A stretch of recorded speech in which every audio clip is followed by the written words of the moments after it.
नमस्कार दोस्तों, दीपक कुशवाहा आश्वलिपि के चैनल पर आप सभी का स्वागत है। और आज के इस वीडियो में बात करूंगा अपर निजी सचिव भर्ती के मामले में। ये है कि इसकी जो आश्वलिपि कौशल टंकण परीक्षा होने वाली है, आयोग ने अपने पूरे विज्ञापन में कहीं भी इस बात का जिक्र नहीं किया है कि ये किस आधार पर, किस मानक के तहत ये परीक्षा होगी। ठीक है, मतलब कि बस केवल इतना बता दिए कि हिंदी आश्वलिपि 75 अंकों की और टंकण आपकी परीक्षा 25 अंकों की, बस 100 अंकों का केवल जिक्र है। कैसे होगी, किस तरीके से, इसका कुछ नहीं। मतलब कि कितनी प्रतिशत ये गलतियाँ माफ़ हैं, छूट है। ठीक है, कम से कम कितनी गलती आप कर सकते हो, कम से कम कितने अंक आपको पाने हैं। तो मतलब कोई मानक खास ये रखे नहीं है। ठीक, जबकि 2010 और 13 वाली भर्ती में साफ था कि पहले 135 अंकों की परीक्षा थी, कम से कम आपको 124 या 125 ऐसे लाना है। 20 गलती तक ही कर सकते हैं, 21 गलती करेंगे तो आप बाहर हो जाएंगे। तो ये कुछ उसमें सब था, मतलब कि 5% और ये 8% मतलब गलतियों का था उसमें। अब की नए विज्ञापन में ऐसा कुछ भी नहीं। ठीक, तो आप लोग हैं काफ़ी परेशान, तो अब यही सोच रहे जब हम हैं तो काहे परेशान है। ठीक है, तो आज की इस वीडियो में हम पूरा समाधान कर दे रहे हैं आपका। ठीक है, परेशान होने की कोनो ज़रूरत नहीं है।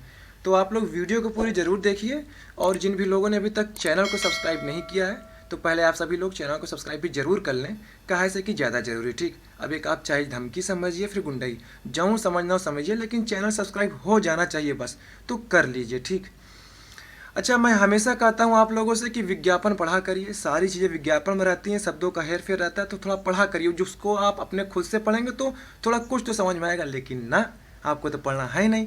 बस कहीं दिख गई साइड, बस आवेदन करो, आवेदन कर रहो, बस झोंकम झोंक मचाए रहो बस, लेकिन विज्ञापन नहीं पढ़ेंगे हम।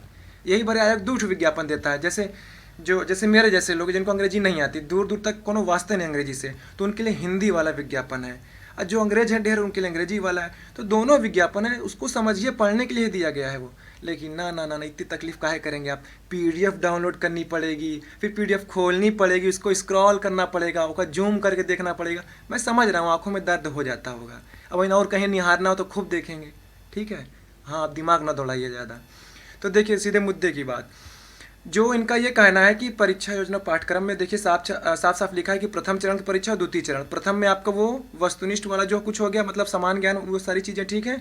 और द्वितीय चरण में ये आश्वलिपि टेस्ट और कंप्यूटर टाइप टेस्ट। तो कंप्यूटर टाइप टेस्ट, ये आश्वलिपि टेस्ट के नीचे देखिए लिखा है, द्वितीय चरण के नीचे ही, कि उपर्युक्त दोनों चरणों की परीक्षा में न्यूनतम, समझिएगा, न्यूनतम मानकों पर जो अभ्यर्थी सफल होंगे वही अभ्यर्थी तृतीय चरण की परीक्षा में सम्मिलित होंगे। फिर से पढ़ दे रहा हूँ, फिर से समझिए। उपर्युक्त दोनों चरणों की परीक्षा, उपर्युक्त का मतलब प्रथम चरण वो समान ज्ञान, समान हिंदी तथा कंप्यूटर, ठीक। फिर ठीक, ये हो गया। फिर द्वितीय चरण में आपका ये आश्वलिपि टेस्ट और कंप्यूटर टाइप टेस्ट। तो उपर्युक्त मतलब एक वो प्रथम चरण वो वाला हो गया, समान ज्ञान हिंदी वाला, और द्वितीय चरण ये। इसमें न्यूनतम मानकों पर जो अभ्यर्थी सफल होंगे। अब न्यूनतम मानक पर आइए। न्यूनतम मानक इन्होंने केवल विज्ञापन में उसका लिखा है कि आप जैसे कि अन्य पिछड़ा वर्ग, अनारक्षित या वगैरह वगैरह उसके हैं, उस श्रेणी से, तो आपको 150 में से कम 40% अंक लाना है। कुल का बता रहा हूँ, 150 अंकों का, ये 50-50 में से नहीं, कुल का बता रहा हूँ। ठीक है, विज्ञापन में लिखा, पढ़ लीजिएगा उसको। वो हो गया। ठीक है, अनुसूचित जाति, अनुसूचित जनजाति के लिए 35% अंक लाना है। तो प्रथम चरण की परीक्षा का तो वो मानक दिया हुआ है, लेकिन द्वितीय चरण परीक्षा का मानक इन्होंने नहीं दिया। लेकिन यहाँ पर ये लिख दे रहा है कि परीक्षा में, दोनों चरणों की परीक्षा में न्यूनतम मानकों पर। तो दूसरे चरण का मानक अभी आना शेष है, ये इसमें नहीं है। अब देखिए ये है कहाँ, 13 वाली भर्ती अभी फंसी हुई न्यायालय में। ठीक है, तो उसका भी फैसला आने वाला है, कुछ दिन में आ जाएगा, हो सकेगा तो इसी महीने के मतलब आखिरी तक में, या अगले महीने के पहले दूसरे सप्ताह में आ जाएगा, मतलब संभावना है। ठीक है, ऐसा कुछ पता चल रहा है। कंप्यूटर टेस्ट ही उसमें होना है। तो कंप्यूटर टेस्ट उसमें तभी होगा जब वो वाली बात पूरी सही हो जाएगी कि हाँ 5% जो गलती पर विज्ञापन था, आयोग पर अपने विवेक के अनुसार 8% तक कर सकते हैं, तो आयोग उन दोनों को मानेगा तो ही कंप्यूटर परीक्षा होगी।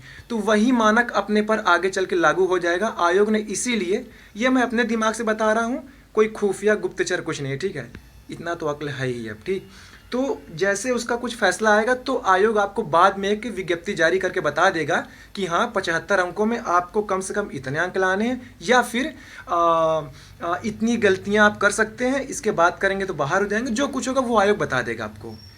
तो आप अभी से इतना मान के चलिए कि 5% गलतियां छूट रहेंगी। छूट क्या, उसका अंक कटता है यार। देखो छूट उठ नहीं है, इसीलिए भर्ती फंस गई 13 वाली। छूट उठ कहीं था ही नहीं, जो था वहू का कटता था।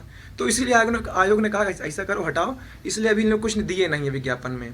तो उसका फैसला आ जाने दीजिए, 13 वाले का आ जाएगा, तो जैसे उस पर जो कुछ होगा इस पर लागू हो जाएगा। फिर ये चीज़ हो गई। दूसरी ये भी मेरे दिमाग में कुछ खुराफात आ रही थी, आयोग अपने से भी ऐसा कुछ कर सकता है इसमें कि वो ऐसा कर देगा कि हाँ एक गलती पर 1 अंक कटेगा या इस गलती पर इतने अंक, तो वो बताएगा बाद में विज्ञापन में। क्योंकि देखो जब तक शर्त नहीं होगी पता नहीं चलेगा कैसे आप अंक दे रहे हो। और आपको इतना समझदार होना चाहिए था कि अगर आगे 75 अंक लिखा है तो इसका आधार क्या है, कुछ तो मानक होगा ना।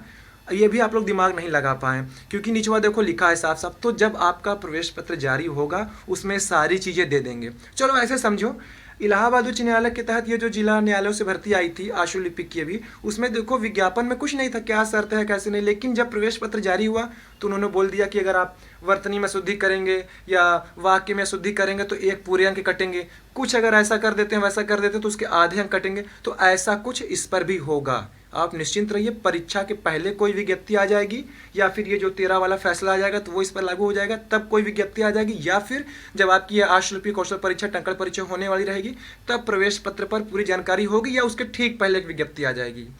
तो ये तरीका है, ठीक है। तो उसमें सारा शर्त रहेगा। तो कहने मतलब ऐसा नहीं है कोई भी मुंह उठा के आए इसको दे के चला जाए, एक कुछ अंक पाओ तो हो जाएगा, नहीं, एक मानक आगे रखा जाएगा, ठीक है। वरना यह भर्ती फिर लफड़े में जाएगी।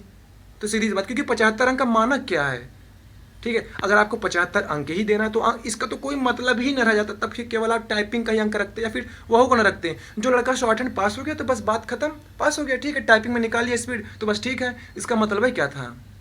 जैसे अधीनस्थ आपका कराता है वो कहाँ कुछ अंक देता है, बस आपको पास होना है, उतना मैटर लिखना है, बस हो गया। अगर जो लड़का कर लिया तो ठीक है, अच्छी बात है। तो ये सारी चीज़ें हैं, आप लोग निश्चिंत रहिए, आगे चल के कुछ ना कुछ विज्ञापन या एक मतलब आयोग बताएगा कि हाँ ये नियम ये शर्तें हैं। तो ये बात हो गई, ठीक है। अब बता दिया हूँ, आप लोग निश्चिंत रहिए, ठीक है। तो यही सारी चीज़ें हैं। बाकी आप लोग बार बार वही चीज़ें पूछते थे, पर विज्ञापन देखा करिए।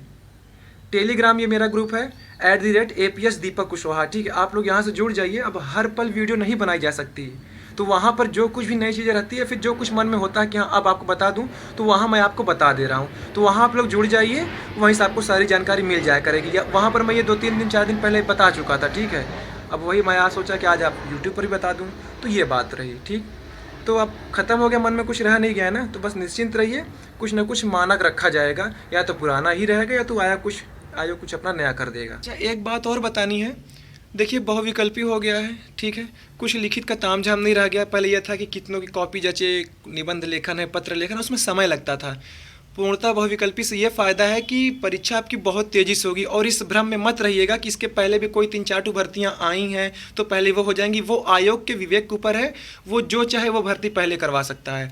आप इस बात से समझिए कि आयोग का ये कहना था कि अगस्त में 7 भर्ती दे रहा है, 7 में से 3 ही भर्ती का विज्ञापन दिया, जबकि 4 शेष थी, ठीक है। उसके पहले अपर निजी सचिव ही दे दिया, अभी तक वो नहीं है। एक कोई आई है, अभी बाकी 3 आनी है उसमें से भी।